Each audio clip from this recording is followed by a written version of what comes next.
On est Rosh Chodesh Tevet.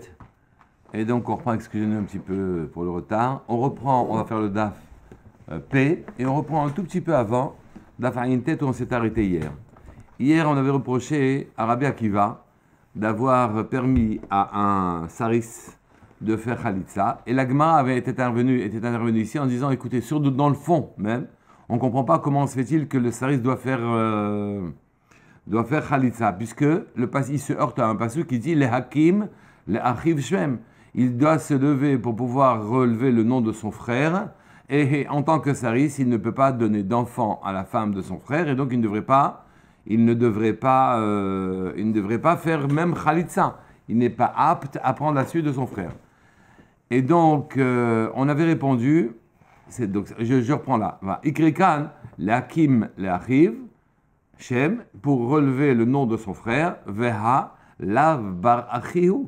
Ce n'est pas ainsi. La Gemara, donc, ce reproche étant fait à Rabbi Akiva, Rava vient et répond, on dit, écoute, si tu rentres dans une histoire comme celle-là, Imken, si par le seul fait qu'au moment du Yiboum, le Yabam serait impossible, il serait impossible d'avoir des enfants et ça l'empêche de faire Khalitsa, c'est tout le Yiboum que tu es en train de mettre en cause. Imken, si c'était ainsi, tu suis ce raisonnement, Ein lechaïcha, shekshira le Yabam. Il n'y aurait pas une femme qui pourrait faire Yiboum. Pourquoi?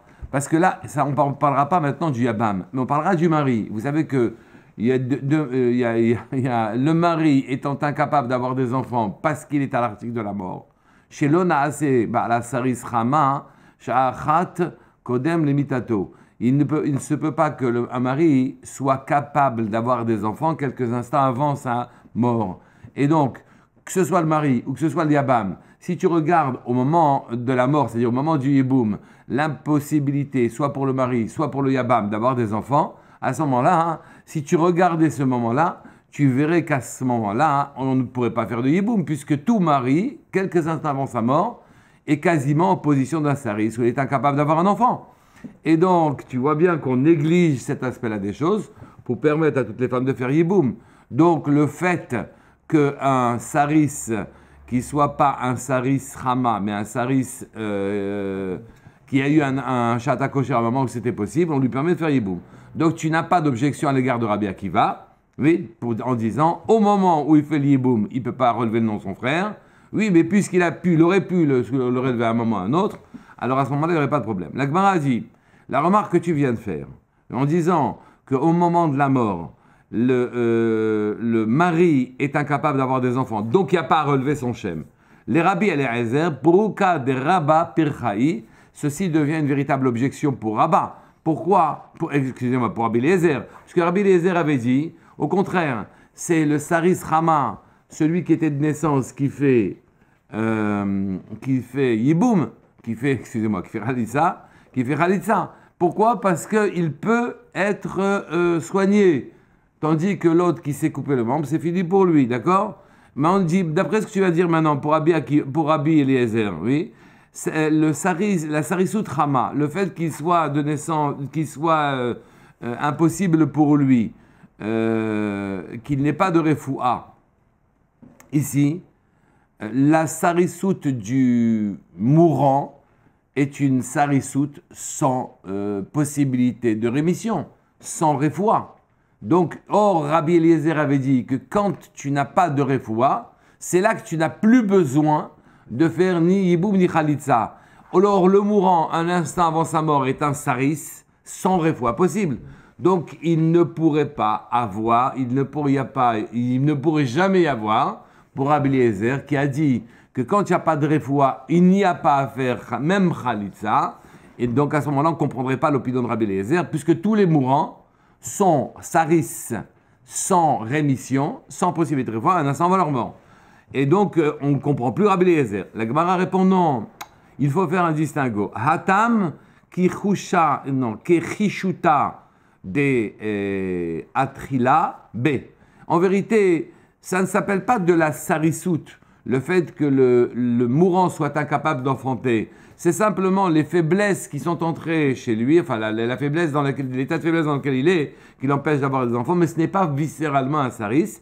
Et donc cette question-là ne rentre pas en ligne de cause. J'ai donc répondu aussi bien pour Rabbi Akiva que pour Rabbi Eliezer concernant le fait que je comprends, Ben Akiva, que le saris, il puisse faire khalitsa, car je néglige le fait qu'il soit saris au moment du yiboum, puisqu'il a Shat kosher, et il n'y a pas non plus de problème pour Rabbi Eliezer, le fait que le mari mourant soit incapable d'avoir des enfants, c'est pas pour autant qu'on ne doive pas relever son shem, car le fait qu'il n'ait pas d'enfant à ce moment-là, qu'il ne puisse pas avoir d'enfant à ce moment-là, relève plus de la fatigue que de la sarissout. La Gemara a dit, maintenant, Echidami, comment vas-tu reconnaître saris Rama? Oui, comment tu vas le reconnaître? Le saris Rama du saris Adam, celui qui était de naissance, de celui qui ne l'était pas. Tu ne vas pas le reconnaître. Tu ne sais pas comment on sait s'il était de naissance ou non. Amar Rabbi Yitzhak bar Yosef, Amar Rabbi Yochanan, il a dit Rabbi Yitzhak bar Yosef au nom de Rabbi Yochanan, chez l'Ora Sha'at be Kashruto. C'est-à-dire, il dit que Kol chez l'Ora, j'ai oublié un mot, oui, c'est ça. Tout celui qui n'aurait pas eu un instant de kashrut, c'est-à-dire depuis la naissance, il est comme ça. La Gemara dit, mais d'où on va savoir, comment tu vas, tu as aujourd'hui un saris en face de toi, comment tu vas savoir qu'il est saris de naissance avec la halachot qu'on connaît pour Rabbi Akiva et pour Rabbi Eliezer, et comment tu vas distinguer du saris Rama, du saris Adam, qui lui n'était pas de naissance. Amar Abaye, il a dit Abaye, Kol hamatil mayim be'ino sekipa. Tout celui qui, quand il urine, ne fait pas une parabole, une hyperbole, je ne sais pas comment on dit. Parabole ou hyperbole, hein? Une parabole, oui. Tout celui qui ne fait pas, donc il n'a pas de force, et donc celui-là, c'est une indication comme quoi il était saris de naissance. Ou bien, la Gemara dit, ok, d'accord, on reconnaît comme ça. La Gemara dit, Mimai Havai, et comment ça se fait qu'il soit devenu saris de naissance? Qu'est-ce qui a provoqué ce type de maladie? C'est une anormalité qui vient de quoi?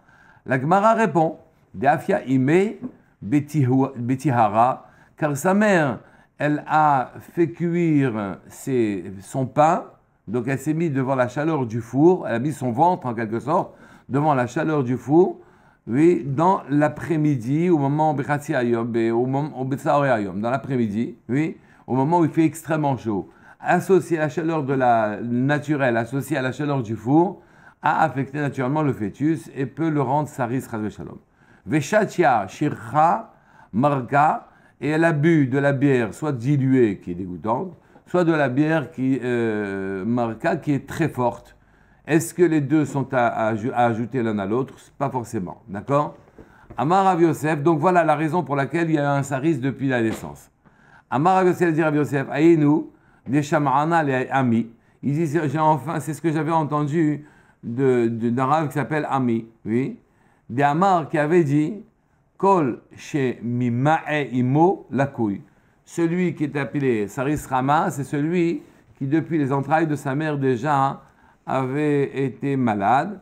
Velo Yadana Maïlino, et je ne savais pas comment les entrailles de sa mère étaient frappées. Maintenant, j'entends que c'est une affaire de grande chaleur qu'a subi le ventre, oui, qu'a subi le fœtus, parce que le ventre était exposé à une grande chaleur, ou bien une histoire de bière.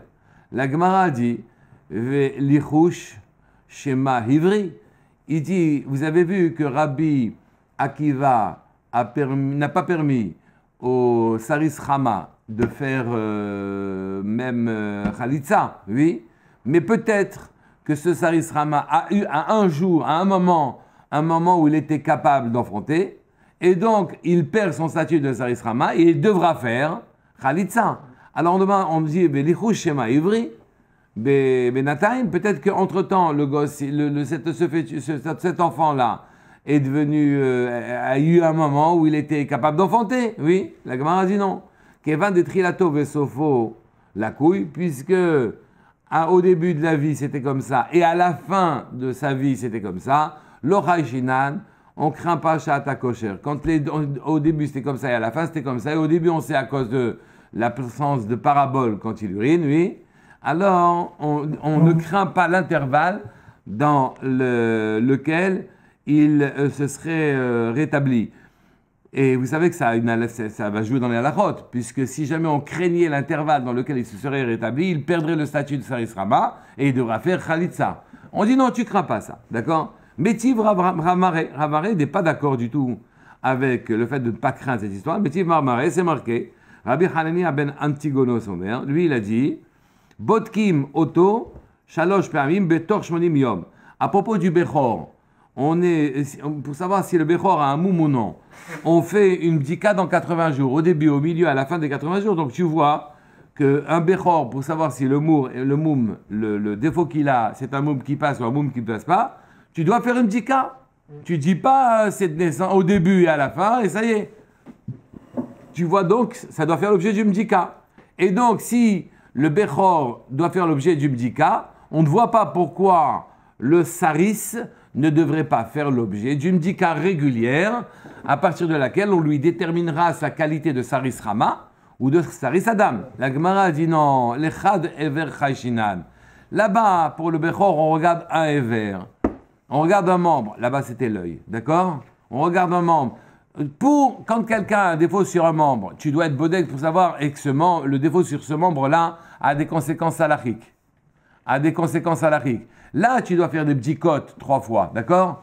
Mais quand les coulées gouffées, si jamais un homme est malade et que c'est tout le corps qui est affecté, l'oragina, on ne craint pas qu'il soit mavri, qu'il se soit redressé dans l'intervalle, et donc le statut initial, il le garde de bout en bout sans qu'on ait fait de vérification davantage.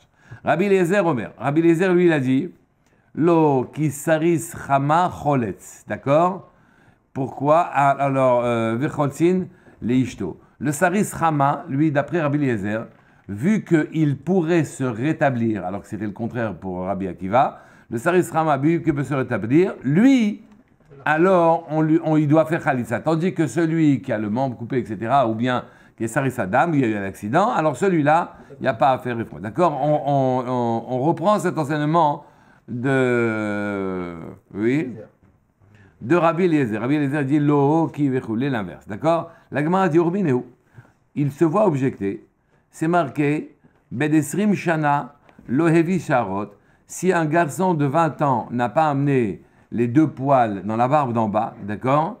Yavi ou Esrim, excusez-moi, Bedesrim Shana Velohevi Shte Sarot. Il n'a pas encore de poils, donc il n'a pas les simanim d'un homme. Yavi ou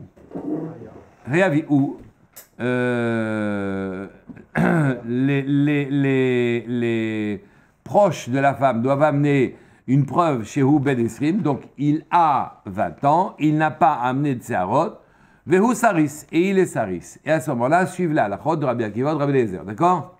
Oui. Lo Choletz Velo Miyabem. Et donc, si tu lui donnes le statut de Saris, et qu'il est Saris maintenant, Lo Choletz Velo Miyabem, à 20 ans, il n'a pas jeté Seharot. On amène la preuve qu'il a 20 ans aussi, parce qu'il faut qu'à 20 ans, il ne les ait pas eu encore. Et donc, il faut qu'il y ait une preuve qu'il ait 20 ans. Alors, Lo Choletz Velo Miyabem, d'accord? Maintenant, Bat Esrim, si c'est une fille, c'est la femme qui était épousée qui a perdu le mari là. Bat Esrim, elle aurait eu 20 ans, Velo il va acheter sa rote, et elle n'a pas amené les 2 poils, oui. Yavi Ureaya Shehi Bat Esrim, on doit amener une preuve comme quoi elle a eu 20 ans, Vehi Ailunit, Lo Choletset, Velo Miyabebet, oui, Mityabebet. On ne fera ni Khalitsa, ni Yiboum, d'accord? Divrei Bet Hillel. C'est les paroles de Bet Hillel. La Gemara dit, ou Bet Shammai Omrim, Ze Veze, ce qu'on a dit à propos du Saris ou de la Ilunit, Bene Shmona Esre. C'est des gens de 18 ans. Et ici, on voit Rabbi Eliezer s'exprimer dans cette braïta, contredisant ce qu'il a dit dans la Mishnah. Ve Rabbi Eliezer Omer, Hazachar Kedivrei Bet Hillel, Vehanekeva Kedivrei Bet Shammai. Il dit, les âges qui ont été fixés, oui, 20 ans et 18 ans, pour le Zachar, ça sera 20 ans, comme les paroles de Bet Hillel, qui fixait tout à 20 ans. Pour les Nekevot, pour la Ilonite, d'accord, c'est Kedivrei Bet Shammai, ce sera à 18 ans. Donc je vois que Rabbi Eliezer est d'accord que quand tu as un saris de naissance, on lui fera Khalitsa, oui, on lui fera Khalitsa, si jamais il est saris de naissance, hein? Mipne chez Aïcha memaheret lavo. Oui? Parce que, en tout cas, pourquoi elle a distingué dans les âges? Parce que la la fille est plus précoce que l'homme. En tout cas, c'est clair là-bas de cette Mishnah que d'après Rabbi Eliezer, le Saris Rama est une roulette, puisqu'il ne fera pas de Khalitsa. Le Saris Rama, à la finale, après 20 ans, on voit qu'il ne fait pas Khalitsa. Oui. Or, il avait dit dans la Mishnah que le Saris Rama faisait Khalitsa. Donc, vous voyez qu'ici, il y a contradiction. Amar Rami Bar Dikoulé, il a dit Rami Bar Dikoulé au nom de Shmuel, Chazar Bo Rabbi Eliezer. Rabbi Eliezer a donc changé d'avis et il semble dire cette fois-ci que le Saris Rama ne fera pas Khalitsa. La Gemara pose la question, on pose la question, mais hey Hadarbe, de quel de ces deux avis il a changé d'avis? La Gemara dit, je vais te ramener une troisième braïta. Tashma, viens et écoute. Détania, il a dit, on en ramène les paroles de Rabbi Eliezer Ober, Saris Rama Choletz, donc je vois le Saris Rama, il fait Khalitsa, Vecholtzin Leishto, oui, et on fait Khalitsa à sa femme, Sheken Be Minan, car dans leur genre à eux, Mitrapein Be Alexandria de Mitzrayim, on en soigne des gens comme ça à Alexandrie en Mitzrayim. Donc il est clair qu'il soit revenu sur le deuxième avis que je vous ai cité, et on garde l'avis qu'on avait dans la Mishnah. D'accord? Rabbi Elazar Omer. Rabbi Elazar n'est pas de cet avis-là, et il dit Leolam lo hadarbe. En vérité, Rabbi Eliezer n'a jamais changé d'avis. Vechi nan hahi. Et quand il a enseigné la deuxième braïta, oui, les onashim, ce n'est que pour les punitions. Il a été d'accord de dire 20 ans et 18 ans.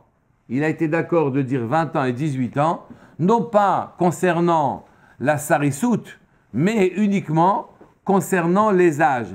Les gens seront punissables pour un garçon à 20 ans et punissables pour une fille à 18 ans. Mais en tout état de cause, il n'avait jamais changé d'avis, car dans la deuxième braïta, il avait retenu les âges uniquement pour les punitions, oui, et pas pour la sarissoute. Itmar, on ramène une question intéressante. Itmar, achal chelev, un saris, oui, qui aurait mangé chelev, mi ben shteim esre, depuis l'âge de 12 ans. Et ici, vous verrez qu'on parle en vérité d'une fille, parce que 12 ans et 18 ans, c'est les âges qui ont été réservés pour les filles. Donc, disons qu'une fille, elle a mangé chelev, une graisse interdite. Et elle a mangé, mi ben shteim esre v'yomechad, depuis 12 ans et un jour, ad shmona esre jusqu'à 18 ans. Venolda, il faut dire, bo simane saris. Et à ce moment-là, on s'aperçoit qu'elle était saris, d'accord? Qu'elle était donc aïlounite, pour ce qui est de la fille, d'accord? Elle a mangé du chelev. Maintenant, quel est le statut d'un saris? Est-ce qu'il n'est pas grand, il est petit, et donc il ne devrait pas être hayab pour avoir mangé dans ce temps-là, une fois qu'on est sûr qu'il est saris, ou bien non, il est saris et il est hayab. Ou bien il est saris et il est hayab, exactement, oui. La Gemara dit, le achar mikan, donc je reprends, et elle a mangé du chelev de 12 ans et un jour jusqu'à 18 ans, oui. Et à 18 ans, on a vu qu'elle avait tous les simanim, comme quoi elle était aïlounite. Elle n'avait pas grandi. Ou la achar mikan, hevishte sarot. Après ça, elle ramène 2 sarot. D'accord? Après l'âge, elle ramène 2 sarot. Rav Amar, Rav, il vient et il dit, naase saris le mafrea. On la rendra chayav pour tout le chelev qu'elle a mangé, car un saris, pour tout le monde, il est clair. Qu'une fois que c'est vrai qu'on ne sait pas juger, il y a une marloquette, une discussion, de savoir qu'est-ce qui se passe dans les âges intermédiaires, entre 12 ans et un jour et 18 ans pour une fille, ou entre 13 ans et un jour et 20 ans pour un garçon. Alors dans cet âge-là, c'est un saris. Qu'en est-il des interdits qu'il commet? Est-ce qu'on le considère comme quelqu'un qui n'a pas grandi, puisqu'il n'a pas les sibanim qui permettent de dire que quelqu'un est gadol, et donc il est petit, ou bien il a une situation intermédiaire? Ce qui est clair, en tout cas, c'est qu'une fois que quelqu'un est saris, il a tous les interdits de la Torah. D'accord? Et donc il est chayav. On parle maintenant de l'intervalle. Je reprends. Donc, Rav, il a dit, pour ce petit ou cette petite qui a mangé chelev entre 12 ans et 18 ans, naase saris. Donc, elle a amené ses simanim. On sait qu'elle est aïlounite. Oui. Les mafréas, on va en arrière et on lui fait payer, il est chayav, khatat, pour tout le chelev qu'il a mangé dans l'intervalle. C'est-à-dire, une fois qu'on est sûr qu'il est saris, il vient saris les mafréas depuis 12 ans pour ce qu'il a mangé. Ou Shmuel Amar, katan haya. Il dit non, il est dans l'intervalle un katan. Oui, katan haya bo'otasha'a. Et donc, du temps où il n'avait aucun des simanim de gadlout, c'est un katan, et donc tu ne peux pas le condamner, tu ne peux pas le rendre hayab. Matkif, la Rav Yosef, les Rav. Donc, Rav Yosef objecte sur l'opinion de Rav qui a dit que tu le rends chayav les mafréa. Oui. Regarde, Aïlounit, dit-il, les Rabbi Meir, il y a une discussion concernant Rabbi Meir, oui, à propos de la situation d'un saris, oui. D'une Aïlounit, pardon, oui. Les Rabbi Meir, la Knas, Rabbi Meir a dit, on a ramené une braïta, donc tout vote où il est clair que pour Rabbi Meir, vous savez que ni l'Aïlounit, ni la Ktana n'a de classe. Il y a une discussion là-dessus, entre Chachamim et Rabbi Meir, oui. Ni l'Aïlounit, quand une Aïlounit a été violée, oui, il n'y a de, quand une femme a été violée ou séduite, elle a un knas de Hamishim Kesef. Ce knas-là, on ne peut l'avoir que quand on est Nahara. Nahara, c'est-à-dire depuis 12 ans et un jour et jusqu'à 13 ans. Une boguerette qui a été séduite ne touche pas ce knas-là. Une adulte qui a été séduite après 13 ans ne touche pas ce knas-là. Une enfant à moins de 12 ans et un jour ne touche pas ce knas-là, d'après Rabbi Meir. D'après les Chachamim, ça n'exclut que la Nahara. D'accord? Les Rabbi Meir maintenant, il n'y a pas de knas.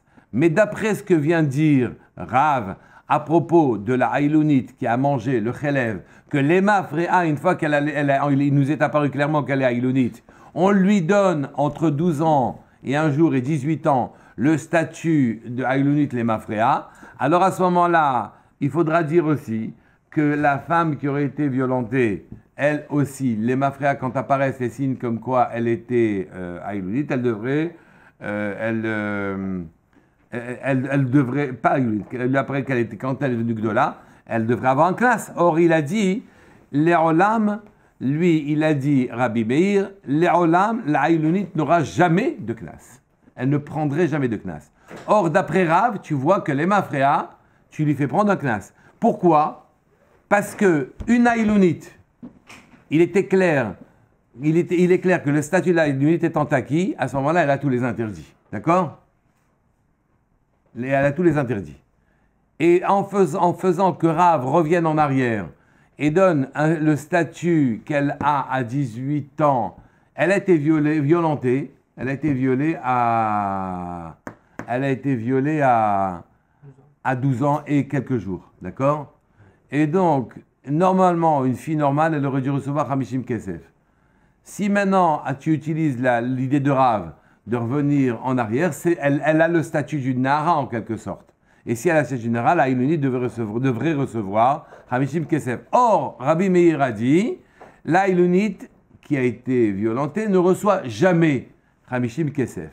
Et donc, ici pour Rav, c'est une grosse question. Amar le Abaye, il lui a répondu à Abaye, non, Mikatnuta Yatsta les baguères. C'est quand les bagarres, les beged, pardon. De sa katnout, en vérité, ce que veut dire ici, ce qu'on devra dire, ici, pour Rav, qui a parlé à propos de Chelev, une fois qu'elle a eu les simanim, comme quoi elle était Aïlounit, de revenir en arrière pour la faire payer, et donc on devrait aussi faire payer celui qui est allé avec la Aïlounit, les Mafréa, une fois qu'elle a eu les simanim. On te dit non, on ne fait payer qu'une Nahara. Sache qu'une Aïlounit n'a pas le stade intermédiaire qui était le seul pour lequel on paye. L'Aïlounit passe de la katnout à la bagrout, passe directement de la petitesse à la grandeur, enfin à l'adulte, caractère adulte. Elle ne passe pas par le stade de Nahara, qui fait qu'on touche les Hamishim Kesef, d'accord? Et donc, adulte, elle est certes adulte Mafréa, elle est adulte Mafréa pour le Chelev, mais elle n'est pas pour le classe de l'Aïlounit. Amarle, il lui a répondu à Yosef, Kol kehane mile ma'aliata yit ameru mi shamay. Oui, toutes ces choses-là, je les ai apprises, c'est dommage qu'on ne les ait pas dit en mon nom. Oui, pourquoi? Détania, et c'est vrai, il vient confirmer ce que lui a répondu Abaye. Il vient confirmer, et il ramène même une braïta. C'est marqué dans une braïta, Ein hasaris nidon keben sorer ou moré. Un saris ne peut pas être jugé ben sorer ou moré et être tué. Là-dessus, les fiches ein ben sorer ou moré ni donne et là be khatimat zakan hatarton, car le ben sorer ou moré ne sera condamnable que si jamais il a les poils de la barbe d'en bas. Ve ein ailunit ni donit ke nahara, et la ailunit ne peut pas être jugée comme une nahara. Donc je vois qu'effectivement, il avait raison Abaye quand il a défendu Rav en disant que c'est pas parce que les mafréa on rendra chayav la ailunit qu'a mangé chelev pour avoir mangé une fois qu'elle est les clairs qu'elle est ailunit. Les mafréa on revient en arrière et pour le chelev qu'elle a mangé entre 12 ans et 18 ans, on la rend chayevet, on va payer, pour la même fille, on payera un knas, car la ailunite n'a pas de naharut, qui est la seule période pendant laquelle on paye un knas. La propriété de la ailunite, c'est ça. Parce qu'après 18 ans, de toute façon, elle a un statut normal. D'accord? Elle n'a pas donc, entre 12 ans et 18 ans, le statut de nahara meurasa, qui provoque les Hamishim Kesef, oui, chez Mikatnut Tayatzta, les béguerres, car elle rentre depuis de l'enfance, elle passe directement au caractère à l'adulte, sans passer par la période de Naharut, jeune fille, qui seule est génératrice du Knas de Hamishim Kesef dans le cas où il y a eu viol, ou bien séduction. Amar Rabbi Abaou, il a dit Abaou, Simane Saris Ve'ailunit, c'est Simanim, ou Ben Shmona, Ein Osin, et c'est l'enfant aussi qui est né au 8e mois, Ein Osin Bahen Maase, Atiyu Ben Esrim. On ne regarde les simanim. En vérité, il peut y avoir des enfants qui sont retardés, des personnes qui sont retardées. Et donc, l'Ailunit et le Saris, et même le Ben Shmona, celui qui est né au 8e mois, qui n'est pas un enfant viable, on observe, on lui donne son caractère définitif que quand il a 20 ans, oui, et pas avant. La Gemara dit ok pour la Ilunit et pour le Saris, mais le Ben Shmona qui était réputé ne pas avoir été viable, qu'est-ce que tu me parles de 20 ans? Oui, la Gemara dit, ou Ben Shmona, Mikahaye, est-ce qu'il va vivre? Puisque par définition, il n'est pas viable. À tel point il n'est pas viable, Vehatania qu'on a enseigné dans une braïta, Ben Shmona areu ke'even, il est comme une pierre et il est mouxé. Ve'asur letaltelo, tu ne peux pas le prendre dans tes bras, le Ben Shmona, dans la maison on parle, hein. Tu ne peux pas prendre l'enfant qui est né au 8e mois, Shabbat, tu ne peux pas le prendre dans les bras, lui il est mouxé. Avalimo, shocha, la mère ne pouvant pas prendre l'enfant, devra se baisser son sein vers la bouche de l'enfant, alav, ou menikehu, mnikato. Et c'est que comme ça qu'on lui permet de l'alimenter, de lui donner la tétée. Elle le touche, elle le bouge pas, en quelque sorte. Mipne sakana, à cause de la sakana, à cause du danger. Il y en a qui disent du danger de l'enfant de ne pas être nourri, il y en a qui disent du danger de la mère de garder son lait. Mais en tout cas, on peut pas, tu vois bien qu'il est considéré réellement comme une pierre. Et donc, il ne va pas survivre. La Gemara dit, ici de quoi s'agit-il? Il s'agit chez Gamrou Simanav. Ça, c'est quand il avait fini d'avoir ses simanim. Oui. C'est-à-dire que quand est-ce que dans la Braïta on te dit qu'à 20 ans tu vois s'il a les statuts de Ben Shmona qui n'est pas viable, oui, que quand il avait eu les simanim, d'Etadia, car on enseigne dans une Braïta, et Izéou Ben Shmona, Kol Shelo Chalulo Chadashav. Les Chachamim disent, c'est celui qui n'a pas fini sa croissance dans le ventre de sa mère. Mais Rabbi Meir lui il dit, Simanim Muchachim. Si il a des simanim, c'est les signes qui prouveront, Muchachin, Alav, prouveront sur lui, Saharo Vetzirponav, Vetzipornav, oui, Shelo Gamrou. Si jamais, comment on sait que c'est un Ben Shmona, c'est qu'il n'a pas les ongles qu'il faut et il n'a pas les cheveux qu'il fallait, d'accord? Mais s'il les avait, alors même s'il est Ben Shmona, il n'est pas Ben Shmona, oui? Tama, Delo Gamrou. Toute la raison qu'il a le statut de Ben Shmona et qui donc il n'est pas viable, dès le Gamrou, c'est parce que n'ont pas été finis ni les cheveux ni les ongles. Ha Gamrou, si jamais les cheveux et les ongles étaient terminés, même s'il est né au 8e mois, Amrina l'on dira, Hay Bar Shivahu, c'était un enfant qui a déjà terminé la totalité de sa croissance à 7 mois. Alors on demande, mais si il a terminé la totalité de sa croissance à 7 mois, la mère aurait dû accoucher, puisqu'il est fini l'enfant. La Gemara dit non, il était bien au chaud là-bas. Ishta huyei, hu de ishta hei. En vérité, c'est un enfant terminé à 7 mois et qui a attendu tranquillement le 8e mois pour sortir. Mais il était tout à fait viable et terminé à 7 mois.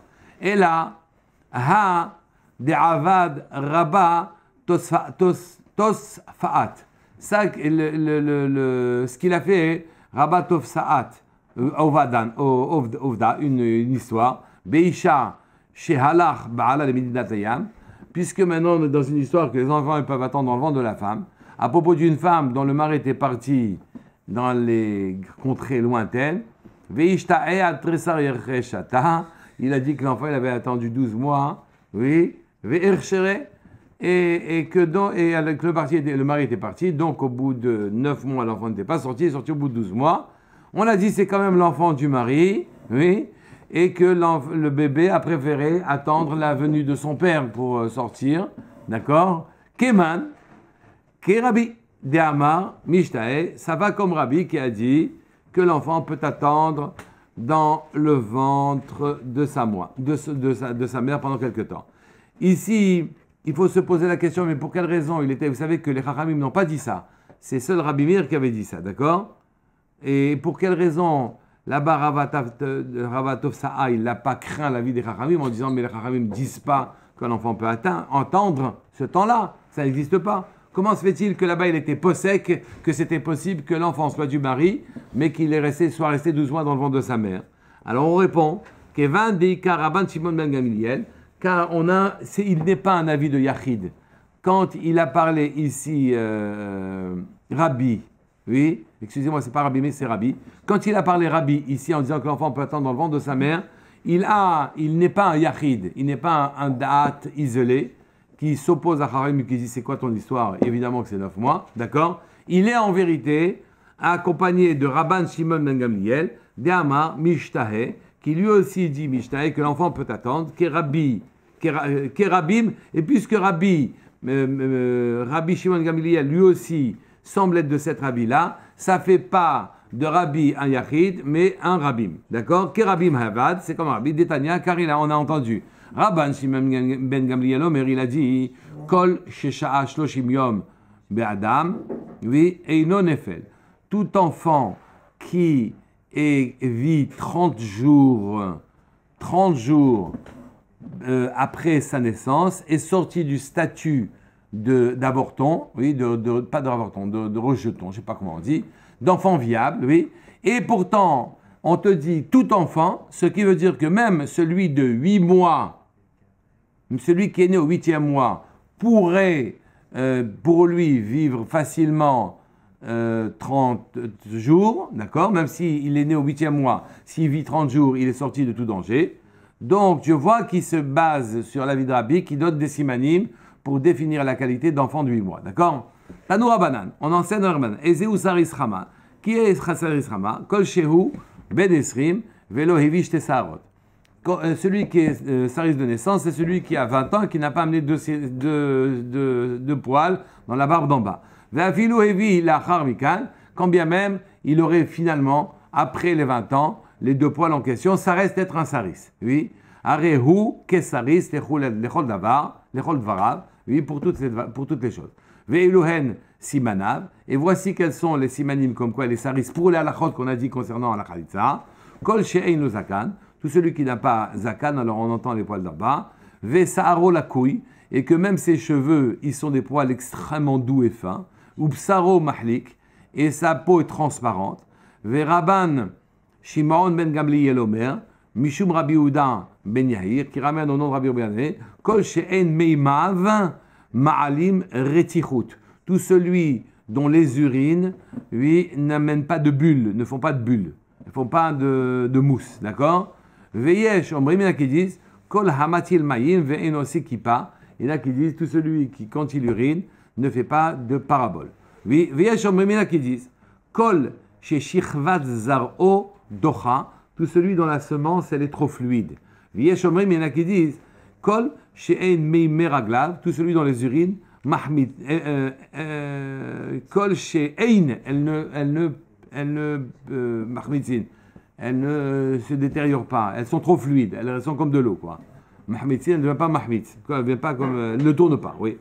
Ve'acherim omrim, et Rabbi Meir lui il dit, kol she'rochetz bimot hakshamim, tout celui qui quand il se lave au jour de pluie, ve'in bisro ma'ale hevel, et il ne produit pas de la, son corps ne produit pas de vapeur, d'accord? Rabban Shimon ben Elazar Omer, kol shekolo lakouy, tout celui qui a la voix fine comme ça, ve'ein nikar ben ish leisha, et qu'on ne reconnaît pas au travers de sa voix si c'est un homme ou une femme.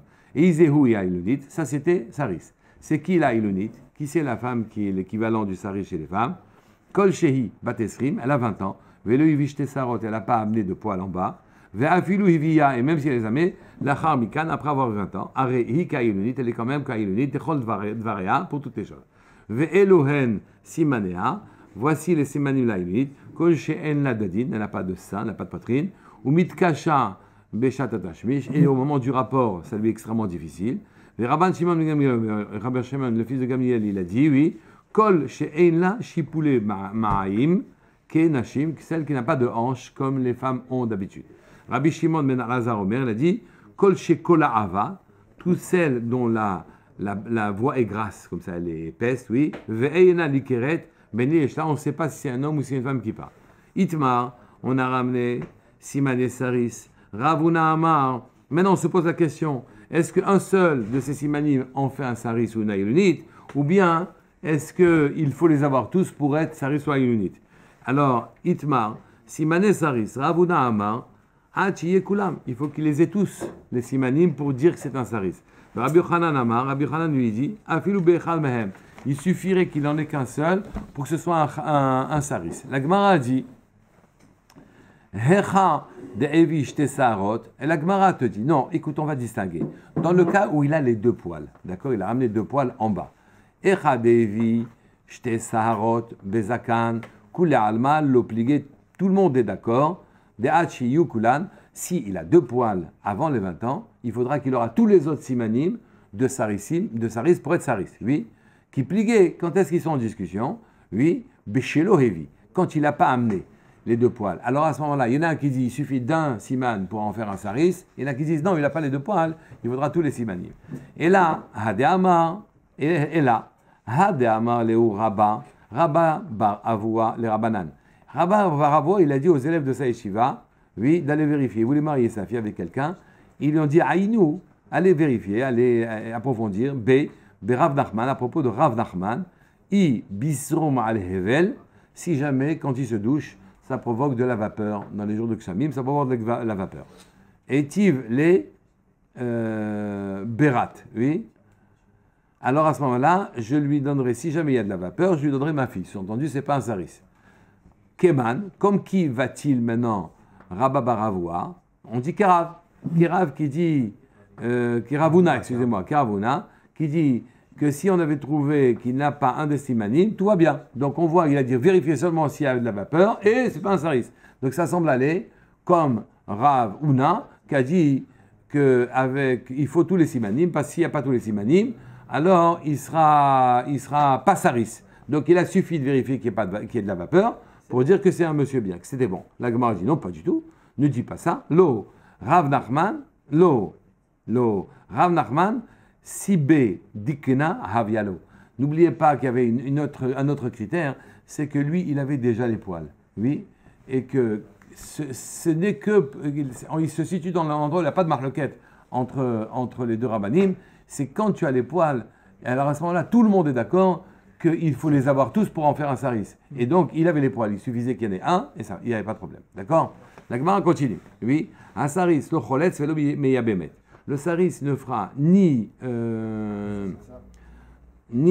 chalitza, ni yiboum, puisque c'est un saris. Katane saris, domia de ailunit. On a enseigné, le saris ressemble, dans le même cas que l'ailunit. Ma ailunit, bide shamayim, av saris, bide shamayim. Là-bas, semble aller comme Rabbi Akiva qui dit que celui qui fera pas, c'est celui qui est midé shamayim. Oui. Vesatma qui Rabbi Akiva. Il semblerait donc qu'on a été sauté ici comme Rabbi Akiva, d'Amar qui avait dit Bieda Adam il fera la Khalitsa. Oui, billet des Shamaïm, là, il ne fera pas la Khalitsa.